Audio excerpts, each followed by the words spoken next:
মুরবি মুরবি একটু দাঁড়ান। আলতাফ হোসেন কে সরকারি চাকরির জন্য যে বাইবে দিয়ে আসলো? ও আলতাফ, এই তো আমার পোলা বাবু। আপনার ছেলে মুরব্বী? মাশাল্লাহ মাশাল্লাহ, এ তো খুব ট্যালেন্ট। তাই নাকি? এই যে ইন্টারভিউ দিছে আর আমার স্যাররা যে প্রশ্নগুলা করছে, প্রশ্ন শুধু উত্তর দেয় নাই, উত্তরগুলা বোমার মতো মানে মুখ কষাই মারছে। ও তাই? মাশাল্লাহ মাশাল্লাহ, খুবই ভালো। কিন্তু দুঃখের বিষয় চাকরিটা চাকরি কি বাবু? চাকরিটা আমার স্যারের একটু কথা বলবে, স্যারের সাথে একটু কথা বলেন। বাবু লজে স্যারে কি কইবে? স্যার কি হয়েছে? আমার ছেলে কি কোনো ভুল করছে?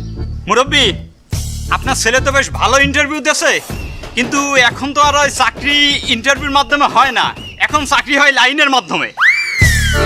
লাইন মাইনি? লাইন মানে বোঝেন না চাচা?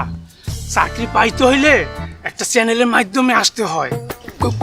কোন চ্যানেল বাবু? বিটিভি না চ্যানেল আই? আরে হালাল হালাল কিছু বুঝে না, পুরো হালাল ফালা বাতাস হালাল ফালা বুঝা। Sir please.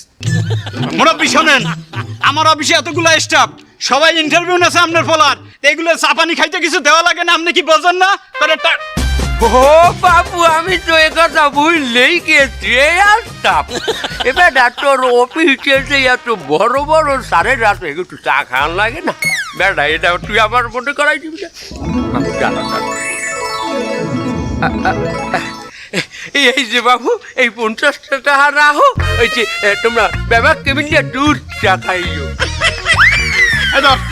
এই 50 টাকা দুধ চা খা, বুঝা তুই বুঝা। মুরব্বী, আসলে আপনি চুল ফাঁকছে বাতাসে আপনার মিয়া, আপনার পোলা চাকরি যদি নাইছেন, আপনি 50 টাকা দিয়েছেন চা খাই। তুই কি লেখাপড়া করছিস? তুই আসলে একটা সামার, তোর বাবার বুঝাইতে পারিস না, আর তোর যে ইন্টারভিউ নিছে ভেবেড়া একটা সামার। তুই একটা সরকারি চাকরি হইতে হইলে 18-20 লাখ টাকা দেওয়া লাগে, তোর কাছে হাসাইছি 10-12 দে। আব্বা ওটা 10-12 লাখ টাকা ঘুষ চাইতে আছে। কি এ হালাকের সরকারি লোক আব্বা, তার আমারে সরকারি লোক। সুলতান মাস্টারদের তোরা ঘুষ চাও?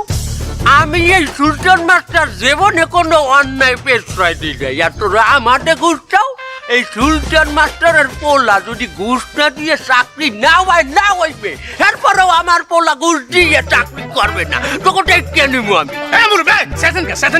চাকরি হইতে হলে টাকা দেওয়া লাগে।